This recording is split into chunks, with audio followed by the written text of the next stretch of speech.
I want to share with everyone what my basic stack is. Now, before I continue, I do want to say this. There is nothing that we do here at QBN that is set in stone. And you shouldn't either, because a dog is a dynamic being, meaning that a dog's tastes and health situation and growth situation is ever changing. So you can't just feed your dog one food and expect for your dog to be healthy all the way through, right? You don't feed a puppy the same thing you feed an adult, or the same thing you feed a pregnant female, or the same thing you feed a dog who's having health issues. They all have different requirements. And I'm just saying that so that when I show you guys each particular one, you could follow me and not think that that's what's set in stone and that's what you're going to follow. So my basic stack, if you look at it, we're following the barf diet model. Now, this is ever changing, but for all intents and purposes, this is what I follow. And that's 70% muscle meat, 10% raw bone. Now, if you notice, right, the muscle meat and the raw bone, because I am a big proponent of feeding chicken quarters, comes together in a nice little chicken quarter package. Now, if you want to feed beef, you can, but you must supplement on the bone side of things. We then, instead of doing organ meat, which is usually 10%, I substitute that with NuVet and NuJoint DS that you're seeing over there. And the reason I do that, and I've spoken this in the past, is because of the growth hormones and the steroids that are given in animals. Even though chicken are not supposed to be getting this stuff, I don't know. It's just kind of weird how chicken within 6 weeks are ready to go from the point they were born. So with all intents and purposes, that's just what I do. And then 10% of fruit and veggies. And those fruits and veggies that you're seeing over there, Money Mike, they also change depending what's going on with our dog, right? I'm not just going to feed some high sugar fruit consistently to my dog, especially if I start noticing that it's starting to itch. You might switch out the carrots in the summertime because they're sweet as well. You got it, man. That's just one of many things that I will do while this is still the basic stack. So this is my basic mindset when it comes to feeding our dogs, right? Just basic mindset. I'm saying what's up to our viewers. So with that being said, I want to show you guys, and Money Mike just alluded to it just now, what happens when, right, we have a different time of the year, right? So say, for example, next station that's about to hit is going to be fall. Now, in my case, I treat fall and spring very similar, right? Even though I know there's different things going on. In fall, you got leaves, falling from the trees. And in spring, you got new flowers and new stuff growing all over the place. But nonetheless, this is my stack for those two stations. And that's 70% muscle meat, 10% raw bone. We do Nuvet NuJoint DS, and then veggies, right? Grains or veggies that are higher in carbs, right? This is key. I like this example, and I like the chicken. We like it maybe for the same reasons and also some different ones. I think that you can bring in the bone easier when you're using the bird bone. Exactly. It's harder to do that with the beef, man, because you just can't chop it up like you can those bird bones, and they surely can't eat it uncooked raw. They can't chew it. So yeah, it's a safer bone to incorporate that, and it gets a little bit of the fat with the skin and the whole. It works. I couldn't agree with you more. I just dropped a video, Money Mike, talking about dogs' dental care. Now, recently, and I did the research. Studies have been done, and the U.S. average is anywhere between $2,500 to $5,000. This is what your vet is charging for orthodontics in your dog, meaning removal of either teeth, doing whatever type of work they got to do in there. What's Even crazy the cleaning is very expensive. I just had Remy's teeth cleaned. I think it was over 300. I know $300. It was over 300. Yes, sir. Here's the thing, man, and here's what's crazy. When you feed your dogs raw, right, raw chicken quarters, literally that bone is good enough to be able to scratch off, right, the amount of debris that's sticking to the tooth without hurting it. Whereas if you were to feed bovine bone or, cow bones, it could actually crack your dog's tooth. So in essence, when you're feeding a chicken quarter, you're not only feeding the protein and you're feeding the bone that your dog already needs, but you're also giving it dental care free of charge. And it's actually I know that's true, because my dogs have had a lot more of that. And as you know, Remy's a dog we brought in later that I inherited from the late Trayvon Mobley. And so his diet plan over there was different than mine. And she's the only one of my dogs that needed their teeth cleaned. We had them all checked. She's the only one that needed it. And I think it's because of what you said. I think they've had more regular bird bones and whatnot. And most definitely. Now, we do have a question from Adam Fields, and I want to address it. And my bad. Here we go. Yeah, he's asking, how much percentage of fat do you want to be giving to your dog? Now, this is an excellent question.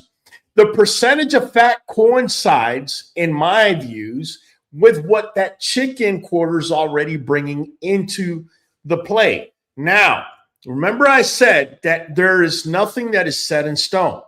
And the reason I say that is because one reason I don't feed organs is because whatever is given to the animal, right? What ends up happening is it goes to the liver in particular, or the kidneys, and also underneath that layer of fat under the skin. So if you were to be giving, say, chicken quarters raw, and it's all great, but your dog starts breaking out, then I would consider that to be a true chicken allergy, and not necessarily because you're feeding kibble and it says chicken on it. There's two different beasts. That bag, the chicken in that bag, has to go through a particular process before your dog gets to it. If your dog is allergic to it, you don't know if your dog is truly allergic to chicken or to the process that chicken had to go through. Whereas if you're feeding this chicken quarter right here and you're seeing your dog break out, then by all means, your dog more than likely has a chicken allergy. But even then, I would take it a step further. I would not just disqualify the chicken quarter. I would just take off the skin and give it to the dog, because we know the accumulation of all the crap that they feed our animals ends up in the chicken fat. So if you take off the skin and you feed that and the dog's still breaking out, then it's a true chicken allergy all the way through. If it stops, then you know it's the chicken skin. It's a little bit of a process, folks, but I have seen many times where people say the dog is allergic to chicken. They turn around and we say, hey, before you pull the plug on using chicken, go ahead and try removing the skin, and it be the solution. It's happened many times. So it can often be the case for sure. Yeah. Judas is asking, what if my dog's allergic to chicken? If your dog's allergic to chicken, then you substitute to another protein that your dog's not allergic to. Goat, turkey, rabbit, cow, anything, as long as it is not chicken. That's how you would just. The reason I go to chicken is because look at that package. It's got the right amount of fat, right amount of protein, right amount of bone. In addition, it cleans my dog's teeth. It's just too easy. It's too simple. And what's crazy is it's the cheapest form. I'm able to get a bag of this, Money Mike, for $5.96 at Walmart. That's $6 for 10 pounds of it. You can't beat it, right? What do you recommend people use for raw bone if they can't do the chicken, let's say? If you can't do the chicken, another form of bone that I have given to my dogs in the past is rabbit. It's another form that is easier for them, even though they're a little bit harder than chicken bones, but they're still able to break it down. I would not give my dogs turkey bones, nor will under any condition will I give them beef bone. Now, if I had to give turkey, right, I would definitely grind it. I have a grinder. Okay, so I would grind the bone. If you don't feel comfortable with the rabbit, you could always grind that as well. And if not, then you could also buy a supplement, right? A calcium and phosphorus supplement, which in my scenario, Nuvet NuJoint DS, NuJoint DS already brings it, which is that supplement you see there at the end. But if you want to give more, you can do it by grinding the bone. I wonder what bones can be pressure cooked, and like crock pot pressure cooked, or like an Instapot and broke down that way. Just about all of them, except maybe beef bone. Yeah. But here's the thing, Mike. You should never feed cooked bone to an animal, because cooked bones are going to splinter. That chicken quarter you see there, while it's raw, is going to break clean when the dog bites it. I think if you pressure cook them, though, it's like the bones that are in sardines and things like that. Like they just come apart. It's not like a you're talking bone. You're talking about you're talking about pressure cooking it for hours then. Yeah, not just for 20 minutes or anything. I wonder like if you could do that. Yeah, and use any bone that way probably. I would still recommend, unless you get it to the point where it just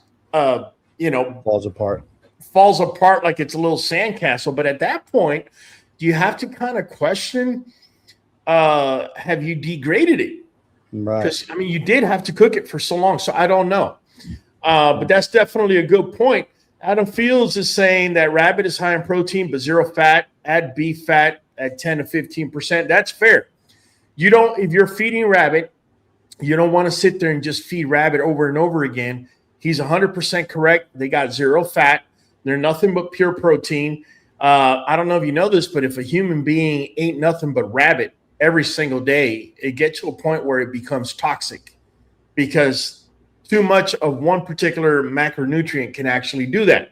Now, let me get really back so we could start, because I'm seeing people's questions are starting to come in. I already see somebody asking about an 8-week-old puppy. We're going to get into all that, but I just want to show you.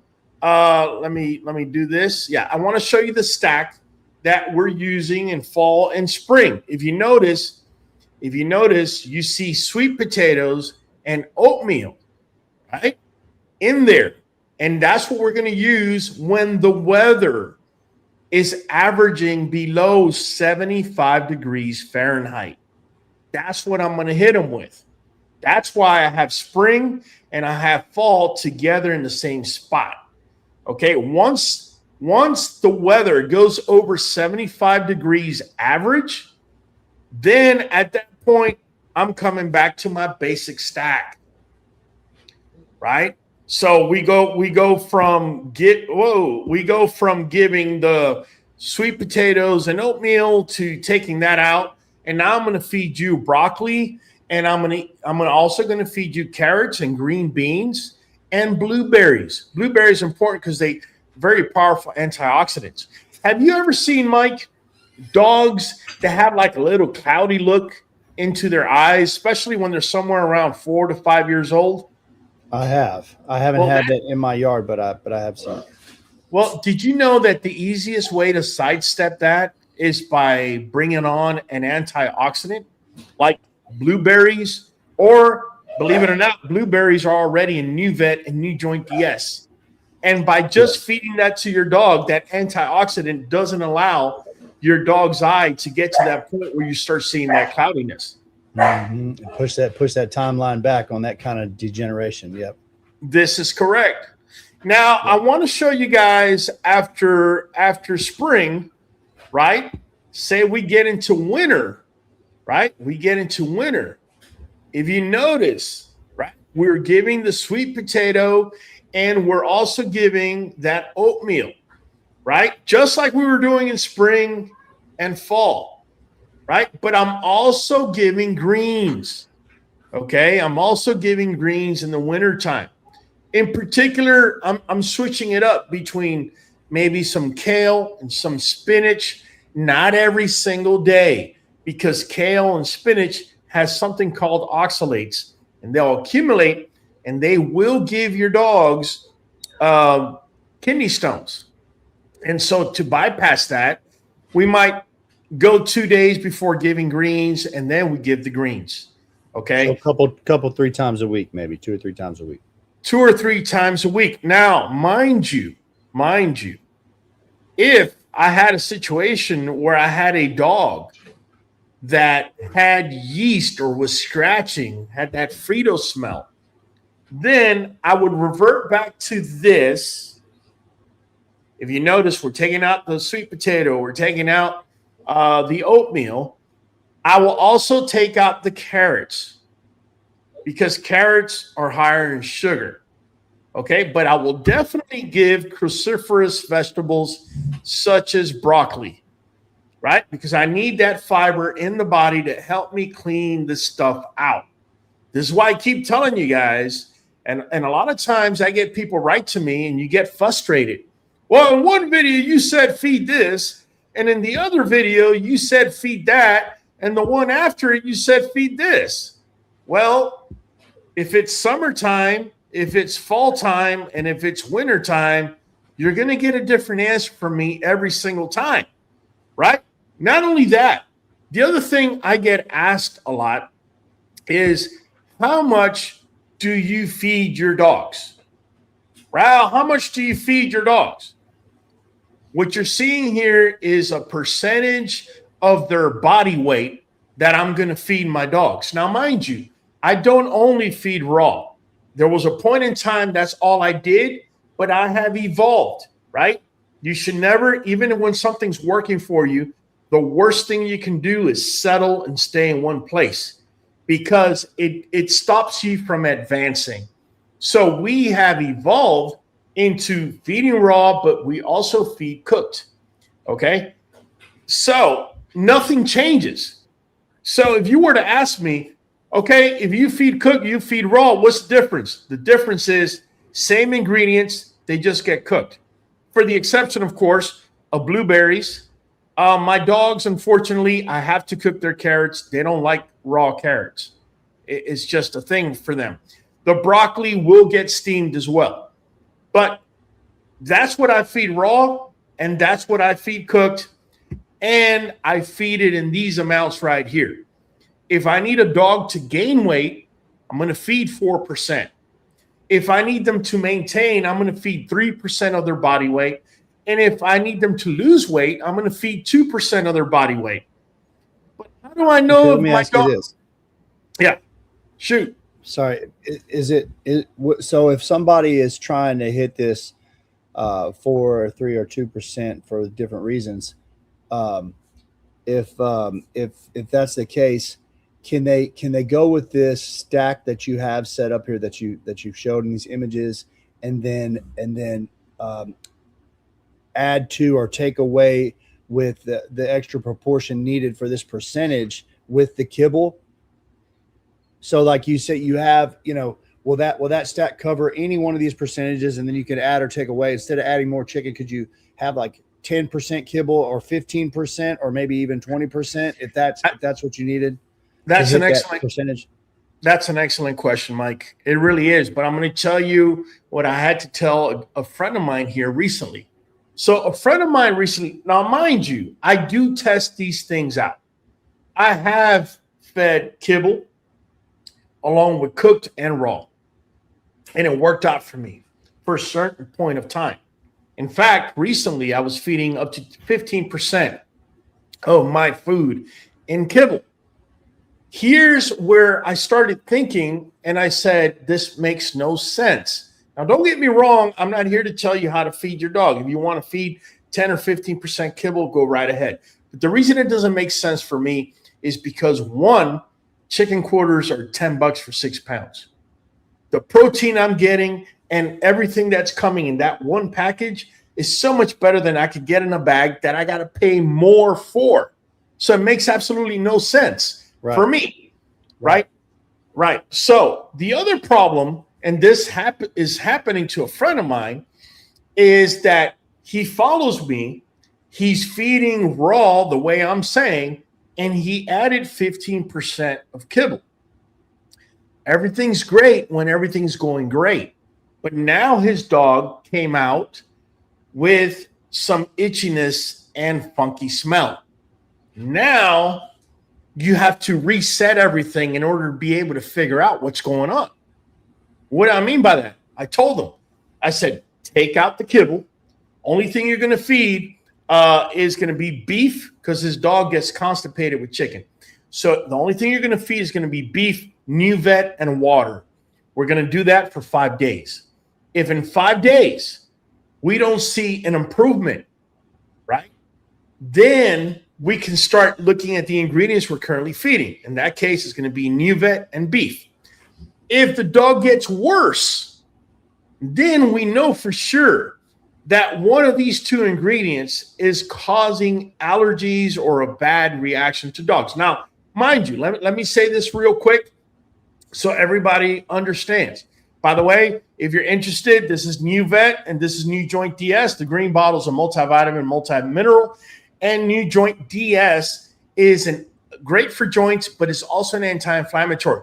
Make sure to order it with AutoShip. Not only do you get a discount, you don't have to constantly remember to reorder. I keep seeing on my end when I get the reports that people are constantly having to reorder the NuVet. Instead of doing that, just set it to where you have NuJoint DS, the blue bottle, coming back at you every, 5 or 6 weeks, depending how much your dog weighs. But my point is, NuVet, along with any other ingredient out there, it could even be natural, right? There's going to be a small percentage of the dogs out there that are just going to be allergic to it. There's nothing you can do about it. If there's, I really like that as a rule of thumb, that you're saying, like, if ever whatever your diet path is that you go with, whatever steps you put up for your dog, if you have an issue, you go all the way down to the bare basics, and then go with that for 5 days, and then you can find out, and that's whether it's chicken or beef or anything else. Doesn't matter. Yes. Oversimplify it, go all the way down to the bare basics, and then you can definitely engineer it from there. You can see whether it's one of the things you still have remaining, or the problem's going away. Then you can bring things back as needed. That's definitely the way to do that. I like that's the way to do it, man. The other option, right, is go into your vet's office, walk in there like a dove, like a little white dove, right, and let the vet say, okay, we're going to do a full allergy panel and this, that, and the third, and just give me your blank check and let me write a number on there, essentially. So instead, just break it all down to one source protein, water. We're not going to do that for more than 4 or 5 days. It's just to see if the dog improves or not. If the dog doesn't improve, then, or gets worse, if 2 days go by and it gets worse, then we're going to get rid of NuVet NuJoint DS in that scenario. If then the dog improves, then we know the dog's allergic to something in NuVet NuJoint DS. We got to pivot on the supplement, unfortunately, right? But that's how you go through the process of elimination. Yeah, whether it's NuVet, whether it's the ingredient you're feeding, whatever it is. And if the dog continues to get worse after you move NuVet, now you know for sure that beef is not the ingredient your dog strives best under. Right? So now you got to pivot to another protein and start the process all over again. That's how you do it. And then you start with that protein. Once the dog improves and you add NuVet, you see constant improvement. Now you could add other ingredients. And we're going to get into other ingredients here in a moment.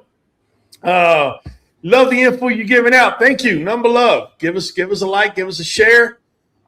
So I do get asked a lot, Money Mike. I get asked, Raul, so how do I know my dog is overweight? Well, look at the ribs. That's what I tell them every single time. You got to take a look at the ribs. So if you look at the chunky dog right here, no rib shape, the dog is basically overweight. You can't see a rib cage whatsoever. The dog's overweight. And if the dog's overweight, you want to go with the 2% of the body weight to feed the dog so that they can come down. Now, I will say this. Let me say this so you don't get into a world of trouble. Now, if you have a dog who you've been feeding, say, 4% of their body weight, you didn't know better, say that's what you were feeding, you're not going to all of a sudden go from 4% to 2%.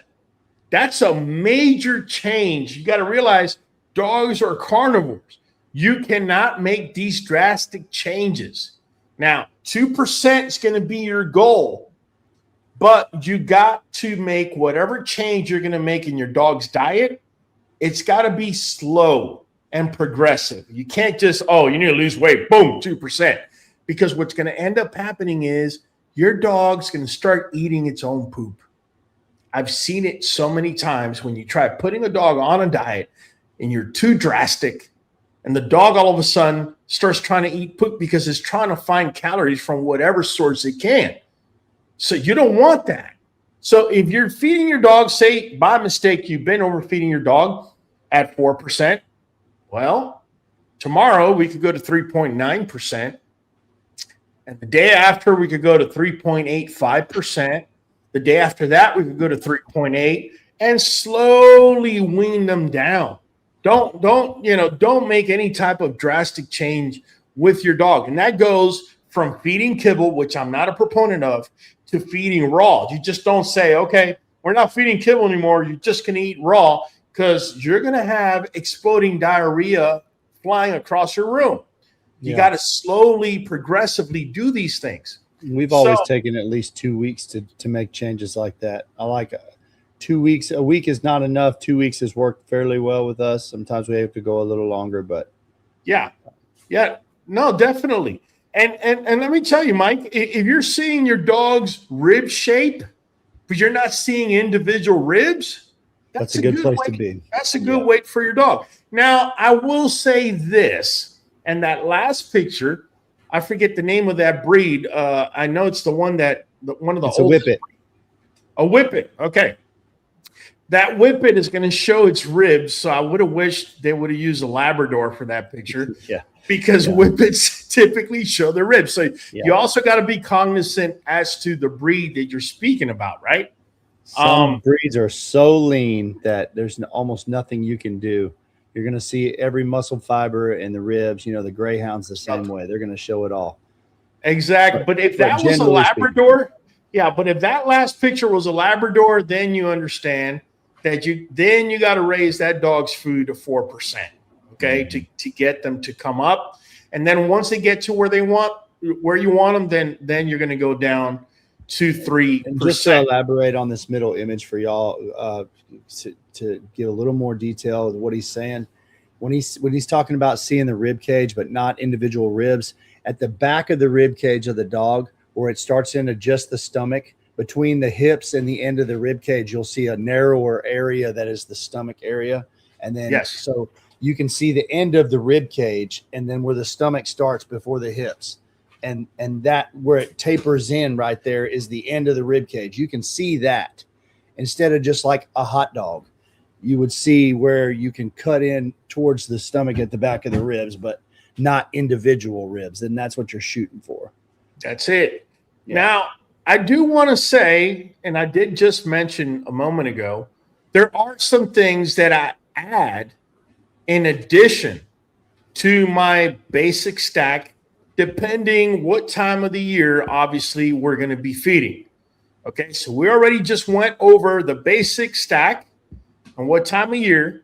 We just went over as to what percentage we're going to be feeding our dogs, depending where they kind of fit into this little map we just have here of the particular dogs.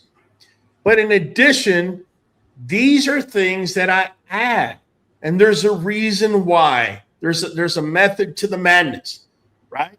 So eggs, for example, a boiled egg, I'm going to add a full boiled egg every other day.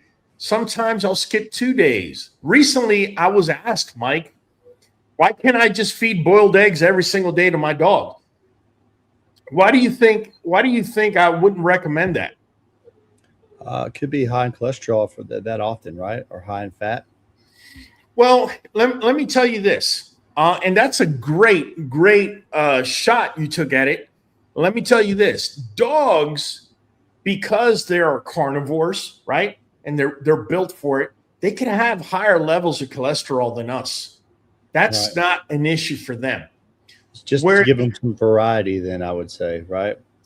Kind of. Where it can become a problem is in the fat content, right? Dogs were not meant to be eating high amounts of fat. In fact, high amounts of fat can lead to pancreatitis, especially with them little smaller breeds like Chihuahuas and Yorkies and whatnot. You definitely don't want to be overfeeding fat because you can end up screwing them up, and even puppies for that matter. So that's the main reason as to why you wouldn't want to feed the eggs on every single day. You want to feed every other day if you're talking about, say, a 60-pound dog.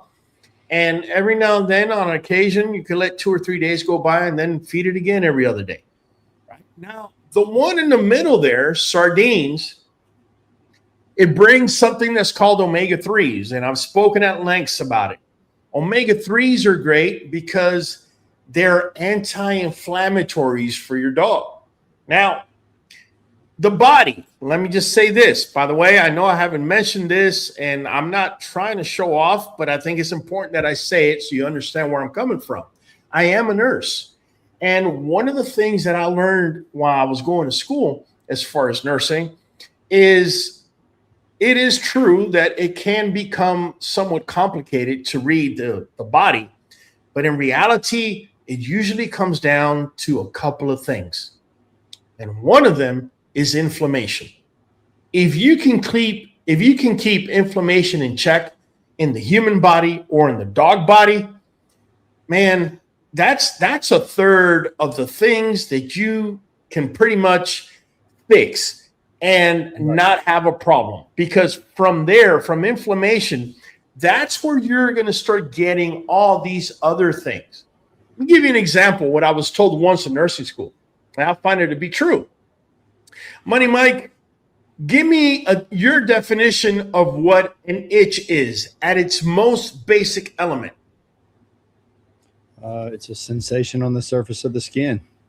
Okay, but would you say an itch is a tickle, or would you say it's pain in a very minute form? I would say of the two, it's definitely pain in a minute form. Exactly. Triggering our body's a response to tend to that area. Exactly. So I want you to understand that when your dog is itching, truly is pain in a very small microscopic form, because underneath that, there is inflammation. Now, inflammation is not a bad thing. All bodies need inflammation. So for human beings, I learned that when you hurt your arm, say you're playing football and you hurt your arm, or you hurt your wrist, or you even broke a leg. Okay, the reason that there's immediate inflammation is because it's going to stop the flow of things in that area, and it's going to allow the macrophages, or these little things that go in there and pretty much eat everything up so it could rebuild, right? So that type of inflammation is great. Where inflammation becomes a problem is when you have too many inflammatory factors and not enough anti-inflammatory factors in the body. So, Mike, if you were balanced as to the ratio of omega-3 to omega-6, just using that as an example, omega-6 helps the coat, and it helps your skin, or the dog skin for that matter, to be waterproof. But it also helps in an inflammatory response. The way you counter that is with omega-3, which is anti-inflammatory. So, Mike, if you were well-balanced, and to be well-balanced, you got to be within a 5-to-1 ratio, okay? And that means 1 omega-3 to 5 omega-6. If you're within that range, right? If you have a little itch on your neck, you're going to scratch it, and that's it. There's nothing else that's going to come out of it. If that ratio is out of whack, like you see in so many bags of kibble, that the ratio is 6-to-1, 8-to-1, 10-to-1, 12-to-1, now you're not only going to have that itch and you're going to scratch it, it's going to leave you alone. You're now going to have to like really scratch it, and you're going to have to scratch it several times. You might even break skin. And when that happens, when you break skin, it creates an opportunity for bacteria and fungi that are on that skin to infect that very scratch. So when you go to either Tractor Supply or wherever you buy your dog food, if you're feeding kibble, and you're thinking that you're making out like a bandit because you're buying this 80-pound bag for $20, better think again. Because in reality, you may just be feeding your dog more inflammatory response ingredients than anti-inflammatory. And when that dog gets an itch, it's going to break skin. And when it breaks skin, it's going to lead you down through a cascade that you don't want to go down through. So would you say if a dog owner is trying to monitor the level of inflammation they have in their dogs, they would do it through the diet, but if they were trying to dial in whether they were too far in one direction or the other, itching is a good indicator. Itching is just if it's not yeast or a bug bite or a whatever, Listen, itching is just one of the many indicators. Let me give you another indicator I just got this past week. I have a lady that follows us all the way in New York City, and her dog sat on grass and her belly exploded. Never happened before. She now switched to a cheaper kibble because times have gone harder economically for her within the last 6 months. And for the first time, she's seen this explosion on her dog's belly. So this was about 3 weeks ago. So I told her, look, do yourself a favor, right? You're either going to have to go back to that other kibble, right, and add sardines, because that other kibble actually had a 5-to-1 ratio. Plus, she added sardines, so it made the ratio more 1-to-1 than 5-to-1. Mike, within 72 hours, the whole thing was gone, like it never happened, right? So, but again, I just want you to know, there's the itch. There's also the body's reaction, because an allergen is nothing more than your body's immune system reacting to an external invader, right? The grass had triggered it. Correct. But here's the difference. If you're feeding these cheap kibble that gives high inflammatory ingredients, then your body's going to overreact to everything. And that's the problem. Now, I don't want to mute the body. I need the body to respond when something is, because you don't want your dog to be allergic to something and not respond to, not give you a response. You don't want to get to that point either. But what you don't want is an exaggerated over response. That usually ends up at the vet. The vet knows full well what's going on, but he or she may take you for a little joyride. I'm just saying. So in order to keep that away, in order to keep that from happening, better yet, that's why I like to give my dogs sardines. Now, mind you, eggs also have something that's called biotin, which helps dog skin. Sardines is an anti-inflammatory. Then you have coconut oil all the way there at the end. Coconut oil is one of those things that is just about good for just about everything. What I mean by that is, if your dog's got diarrhea, a little bit of coconut oil. If your dog is constipated, a little bit of coconut oil. If you want a better coat, coconut oil. It just works for so many different things. Now, you don't want to overdo it. Remember, I spoke about pancreatitis. Coconut oil is still a fat. Giving too much of it can lead you down the wrong path. But giving just enough. And what I mean by just enough, half a teaspoon every single day in their meal, it's more than enough. I'm talking about for a 50-plus pound dog. If your dog is under 50 pounds, half of that, you're going to be fine. The other thing I do give my dogs, in particular, once I see something funky coming in. Remember, we spoke about sweet potatoes. I spoke about sweet potatoes either in fall, spring, or wintertime, right? I like giving that to my dogs because their body is able to not only add a little bit of layer of fat during the wintertime, but they're able to tolerate it during that time of the year because it's below 75 degrees Fahrenheit. But if I see anything going on with my dog as far as itchy skin or anything like that, or it's summertime, in a minute, I'll give my dogs pumpkin, and I'll substitute the sweet potato with pumpkin. Now, raw pumpkin has something that is truly, truly amazing. And that's that it has the probiotics your dog needs in the gut. Okay. So dogs, a lot like humans, their immune system all depends as to what's going on in the gut.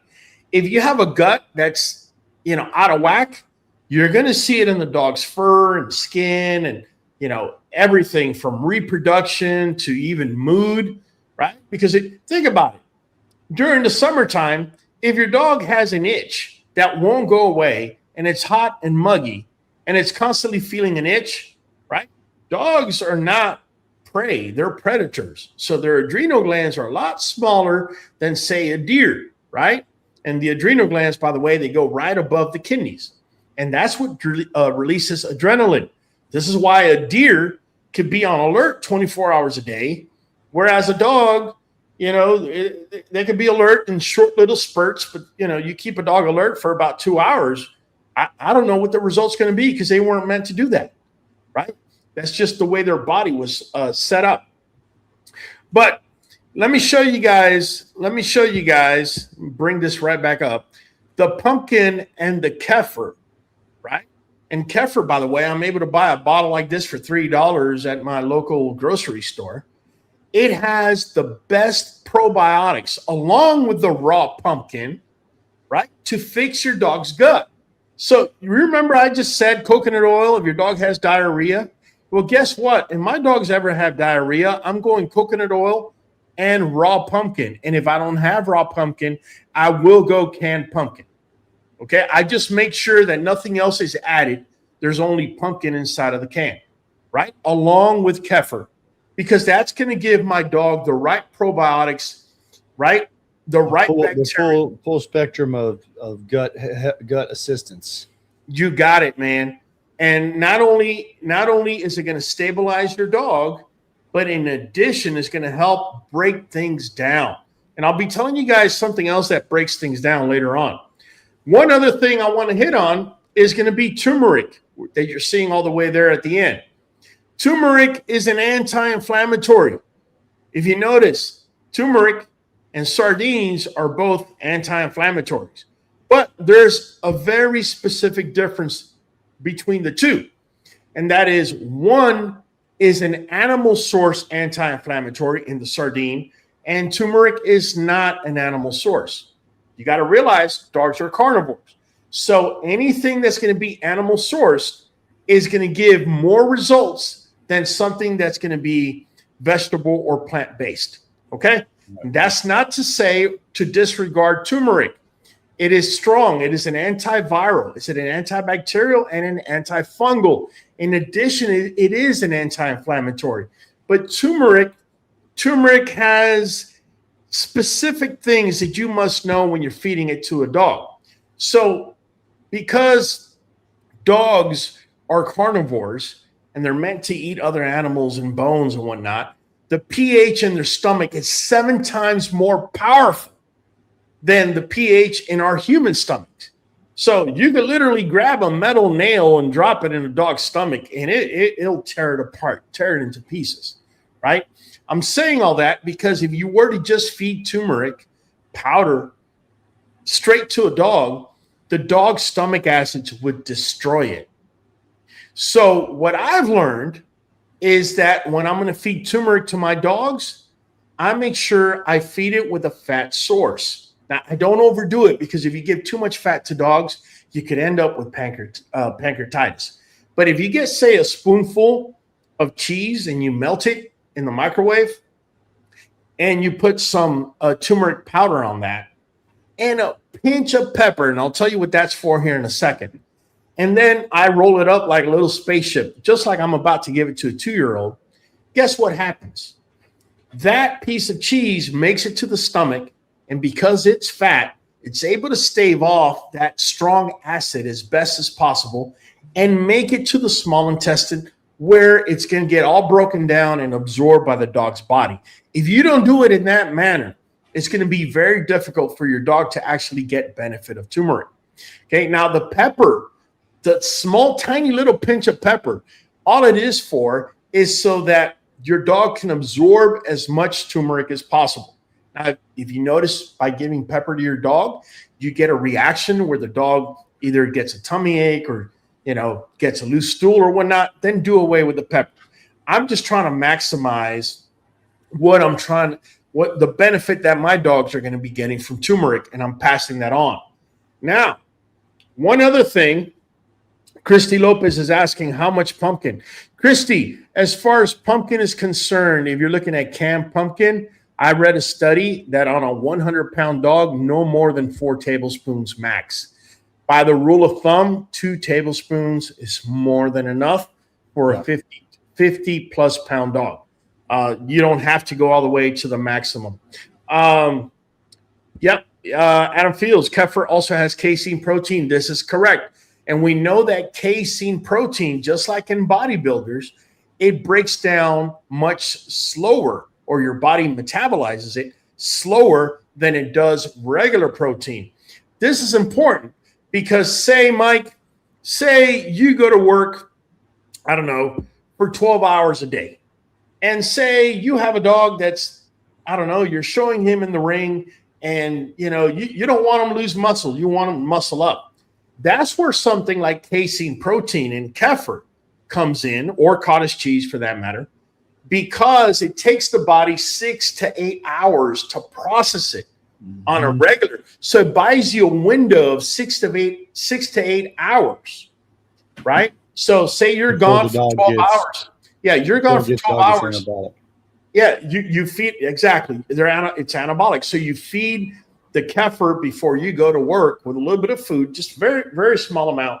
And then when you come back in the evening time, the dog has not been in the anabolic state because 6 to 8 hours it took for it to have to process that kefir.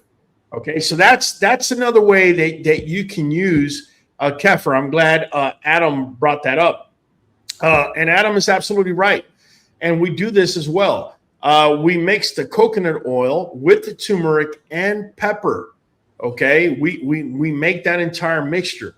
It's very, very good and effective for your dogs. Not only that, we don't only feed it to our dogs orally.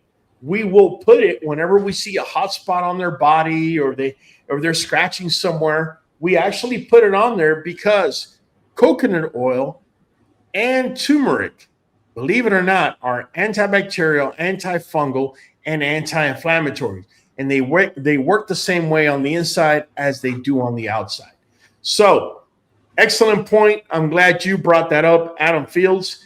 This is something that we give on the usual. Now, as far as cinnamon is concerned, cinnamon is something that lowers blood sugar. Okay. Yeah. I have given cinnamon in the past. Now, you recall here a moment ago, we were talking about dogs that need to lose weight, like that dog over there at the end where it says 2%. Now, if you're feeding that dog 4%, you're not just going to all of a sudden reduce its food to 2% because you run the risk of the dog eating poop. You don't want to do that. So what we did here is literally we would lower the food, say from 4% to 3.9%, and we would add a little bit, I'm talking about a pinch of cinnamon. And this is just to get the dog's body and everything going in the right direction as far as lowering the blood sugar. Now, I will say this. If I had a dog that had a health condition, I would not be feeding it cinnamon. Why is that? Because it could crash your dog's blood sugar, and that's not what I want to do. I want it to assist me in what I want, not necessarily get me there or even past that section. Now, with that being said, the next ingredient on the list is vinegar. Now, vinegar, and a lot of people will swear by apple cider vinegar. I have been recently testing both apple cider vinegar and white vinegar for the last 6 months. I'm finding apple cider vinegar I'm finding better results when it's fed in food, but not necessarily adding it to water. Okay, I'm finding the white vinegar to be much better when you add it to water.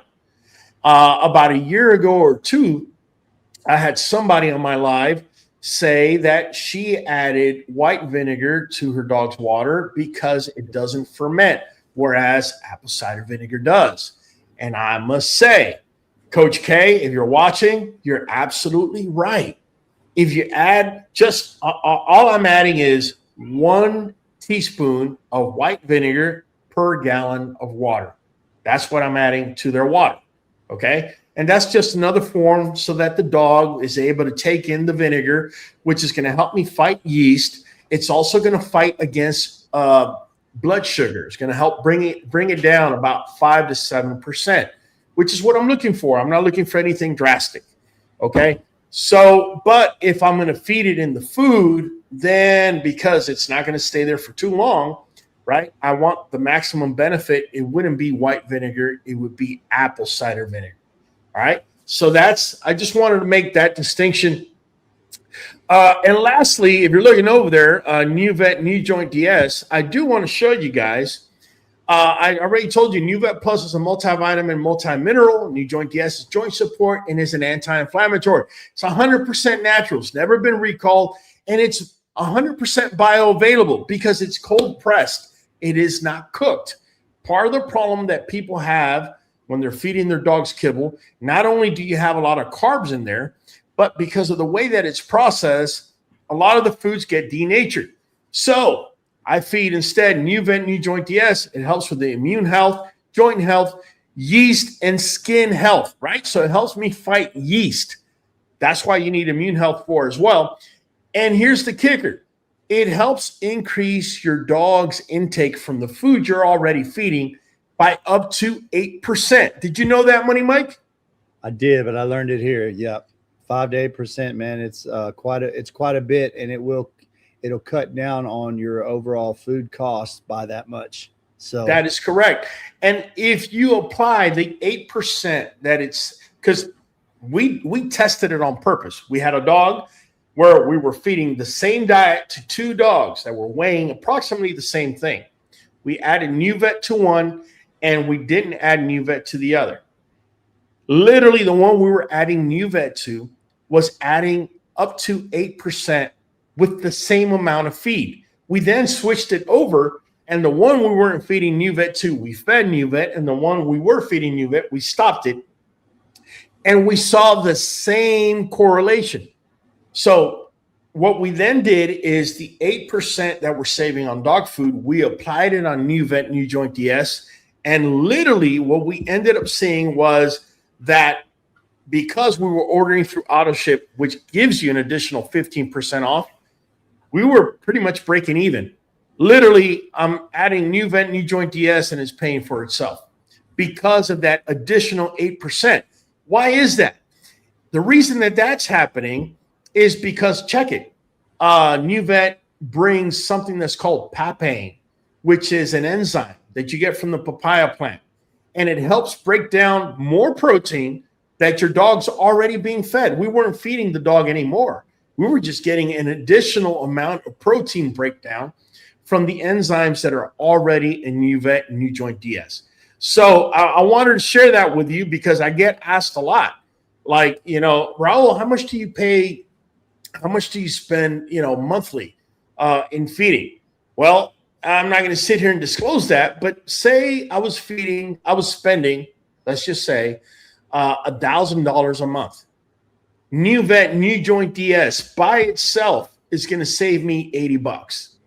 That makes a difference because now if I apply that to Nuvet NuJoint DS, at the end of the day, I'm going to spend the same $1,000, but the difference is I have immune protection, I have joint health protection, I have anti-inflammatory protection, and my dog is living a better and getting more quality of life, which is what we all want. Definitely more bang for the buck.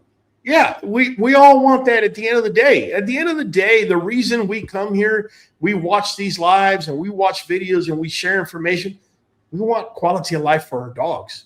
I don't know about you guys, but my dogs, the way I see them through my eyes, they're my children. They're all 2, 3-year-olds. And you see the way they act and how they get jealous and whatnot. I mean, why wouldn't you want to help them out, right? And give them the best quality of life. Not only that, what's the option of not putting your dogs on a supplement like this? Means immune compromise. It can mean more inflammatory ingredients, especially if you're going the cheap route in feeding rather than anti-inflammatory ingredients, and less joint support. So now your dog turns 3, turns 4, hurts her leg. Now you're at your vet's office and your vet's talking about ACL surgery for $6,500. What? What if I told you you could have sidestepped this whole thing with a supplement like NuVet? And that's the reason why I'm sharing it with you, because that's precisely what I put one of my dogs that had an ACL injury, and within 4 months without surgery, he was walking around doing well. So just know it's nuvet.com/513237. You get 15% off with AutoShip. If you place an order with 15% off with AutoShip, you also get none other than a one-to-one consultation with me with whatever's going on with your dog. If we need to sit down and consult and break down what's the best diet to fit your dog, what are your plans, what's going on, we're going to sit down one-on-one and we're going to do it through FaceTime. Real quick, let me go here and see if we have any questions. By all means, if you're a member to this channel, now's the time to hit it up. You guys have priority. If you're a non-member, I'll still try and answer your questions, but just so you know, members do go first. You can become a member for as little as $5 a month. All you got to do is go down to the description below, become a member in our homepage, and we could have these conversations every Sunday at 8 p.m. We got Sykes Pups OEB. Should I take a tub of cottage cheese and add turmeric and pepper to it? Add turmeric and pepper and give that to my dog. Here's the thing. It's a good question for you to ask, and I am sure that it would improve the absorption of just straight turmeric straight to your dog's mouth. But here's the thing. Cottage cheese nowadays, it's very difficult to find whole fat cottage cheese. It's usually low fat or 2% fat cottage cheese. Remember I said, in order to make it through the stomach acids that are so high in the dog's stomach, you need fat. You need the turmeric to bind to fat. And the way I do it, like I said, is we melt cheese. I'll pour the turmeric powder, and then we add a little tiny pinch of pepper, and I close it up like a little spaceship. This way, the stomach acid has almost no way to get in there and penetrate and break it down. Adam Field says, speaking of, how is your garden doing? Oh, it's doing great, Adam. Thank you for asking. I do sardines in the morning, says Insaratha. Okay, fair enough. Also, I do get asked a lot, how many times do I feed a dog in a day? And I left this for last because it's really important. Real quick, like I said, nothing is set in stone. I feed my adult dogs, that's 12 months plus, once a day, right? My puppies, let me rewind. I feed my adult dogs, that's 12 months plus, but after they're roughly 7 months, they're only going to be fed once a day. My puppies, I feed twice a day. My pregnant females going to be fed twice a day, maybe 3 times, because sometimes pregnant females don't want to eat. They have that, morning sickness or whatnot. So loss of appetite, right? If I got to go 3, I'll go 3. If they're lactating, so they had puppies, now they're giving milk, they're being fed 3 times a day. My puppies, 3 times a day. An emaciated dog, 3 times a day. That's pretty much how I run it. So like I said, nothing is set in stone. You got to know, right? You got this is why I tell you guys, come visit the platform, watch our videos, learn so that you could apply this, because the most important thing that your dog has in its life is what you got between your 2 ears. That knowledge that you're able to apply is going to determine whether your dog's going to live a good quality of life, and if it could even give you an extra 2 or 3 years of life by the choices that you make for it. Real quick, Shamrock Bully Club, what's the biggest mistake you see people make when starting their dogs on raw diet? Excellent question. And what would you recommend doing differently? The number one mistake I see people doing with the raw diet is, one, they transition too fast, and two, organ meats. Organ meats. I couldn't tell you enough. I have people hitting me up asking me, why is it that my dog doesn't adapt to raw diet? And when I ask them, yeah, they're feeding them beef liver. Do you know that beef, by the time they're 6 to 8 months, they're getting their first growth hormone shot? And guess where that growth hormone is ending up at? In your dog. Did you know that one of the things that can cause cancer in the long run with dogs, for example, is dogs that have high GF1 readings? IGF-1 is liked by many people because it means the dog's going to be bigger. It just has a tendency for that because it has two genes that are IGF-1, which is the insulin growth factor 1, which means they have a higher growth factor than other dogs. That's great when the dog is young and it's fully mature, but it's not great when that dog becomes older because it increases the chance of that dog developing cancer. You add to that the fact that you're feeding liver, beef liver from this country where dogs are being, cows are being injected steroids and growth hormones. Now you're just multiplying the probability of your dog ending up with an illness. So that's one of the main things that I see that people are doing wrong. A lot of times I tell them, get rid of the liver, and next thing you know, the dog stabilizes. The other part that you see a lot, let me just finish this point, is that there are vitamins that are fat-soluble vitamins, right? A, D, E, and K, that if you feed too much of, you're going to run your dog into diarrhea because that's your dog's way of trying to get rid of it, because too much of it will lead to toxicity. I'm sorry, Mike, what were you going to say? I know I interrupted you. No. I was just going to say that I think another thing that people often leave out behind that is they don't up how often they worm their dogs. And when you're feeding dogs raw meat, you're changing the viral load. Yes, it's gonna raise the probability of parasites. Yes, and so I think you put your dog's stomach and your dog's health at risk if you don't accommodate for that. It's an easy accommodation, but it's something that I think people forget to account for. You know, Mike, I think I might just use that as our topic for our next video, but I'm going to give the insight tonight because people are watching and I know they want it. So there's many ways that you could deworm your dog. Okay. I have done the ivermectin way. I have done the fenbendazole way. I've done all that. Okay. What I have started realizing is that the more natural route I go, I feel the better results that I'm getting. So what I learned a while back is the papaya fruit, right? This is crazy because it's cheaper than that stuff you buy at the shelves at either Tractor Supply or any other store.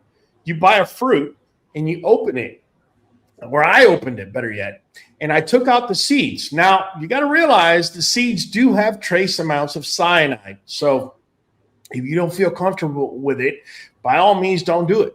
But what I ended up doing was giving my dogs half a tablespoon in their food if they were 80 pounds or more. And I did this for 3 or 4 days. And then I tested it on purpose. I tested their poop, took it to the vet, and they're like, everything's clear. And I was like, that's all I need to hear. Because those seeds, I grab them, like I said, and I'll crush them on a mortar. I just give my dogs half of a tablespoon, 80 pounds or more. If the dog is less than 80 pounds, then I'll give them half of that because I don't want them, to get too much of anything. Too much of anything is, even if it's good, it's bad, right? The other thing that I do mix with it will be pumpkin seeds. You buy yourself a bag of just pumpkin seeds with nothing on it, no salt, nothing. You grab them pumpkin seeds, you throw it in the mortar along with that and crush it. You give it to your dogs, and guess what? You're deworming your dogs. Now, if you're feeding raw, you got to deworm your dogs minimum every 30 days. If you're feeding pork, I saw a message, somebody saying they feed pork. I strongly recommend that you do it twice a month, maybe every 15 days, every 2 weeks, only because pork has a tendency to, I've noticed, to have more parasites and more stuff going on with them. So that's a very valid point, Mike. People, if you're out here feeding raw, you better be deworming your dog. If you don't deworm your dog, then you're going to run into a bigger problem. Hugo's saying, preach. My dog likes the papaya seeds, and I also eat them. Yeah, in fact, people in third world countries, that's how they deworm themselves, papaya seeds. I'll be talking more about that next week if we do use it as a title and break it down a little bit more, but I just wanted to give you guys a little bit of insight. Also, before we get out of here tonight, I do want to say this. We have changed the name of our lives to QBN Dog Solutions Live. Okay, we are no longer an exclusive American Bully channel. We are a dog health solution channel for all dogs, no matter the breed. I do breed American Bullies, so does Mike, but the information we're giving out, like I just said, for example, deworming with papaya seeds, that applies to any dog breed across the table. Drippy's saying fire. Oh, Drippy had a question over here real quick. What about soaking the sardines in the golden goo from the queue and giving them as a treat? By the way, the golden goo from the queue is coconut oil, melted coconut oil, right? You melt that first. You then add turmeric, and then you're going to add pepper to that, and then you're going to let it dry, right? Pretty much. And what he's talking about is adding that to sardines when you give it to your dog as a treat. And I think it's phenomenal. I mean, that's definitely something you want to do. Your dog's going to be getting omega-3s, anti-inflammatories, antibacterials, antifungal. I mean, you're going to get the entire spectrum of it. Let me see here real quick. The dose I would like to know more about. Yeah, Johansson, listen, you're going to have to research it. I can only speak as to what I do here in my yard and what has worked for me, okay? You got to realize when you go on Google, a lot of times their response in Google is influenced by either industry standards, by safety standards, and I respect that. But I'm only sharing with you what has worked for me.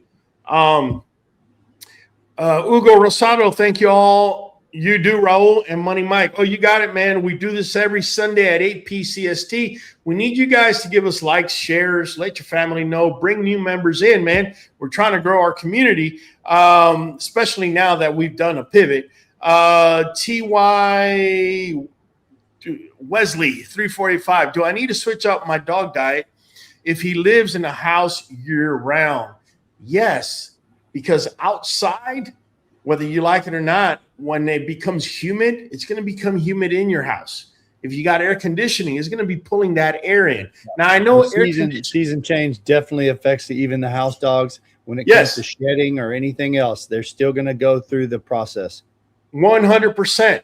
The fact that they're able to see so much light per so many, lets their body know without them knowing that the seasons are changing. So, yes, you do need to make those changes.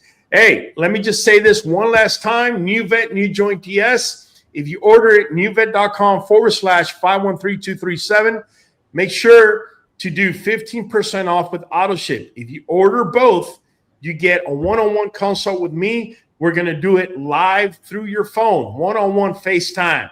Now, listen, guys, that's all I got for you tonight. Money Mizike, start us up, man. Hey, your co-host with the most, Money Mike from Creekbank Kennels. Catching you on the next one. Hey, this is Raul from the Q. You know, we do this every Sunday at 8 p.CST. This is your home, and we're going to be sharing information with you you're probably not getting anywhere else. There you go. Last comment for the night. Either way, it's been Raul from the Q, and I'll be catching you on the next one. We are going for a whole hour, straight dog talk. and the song. Jump on in and speculate. Show up on time, don't be weak and late. We are community, so don't hate.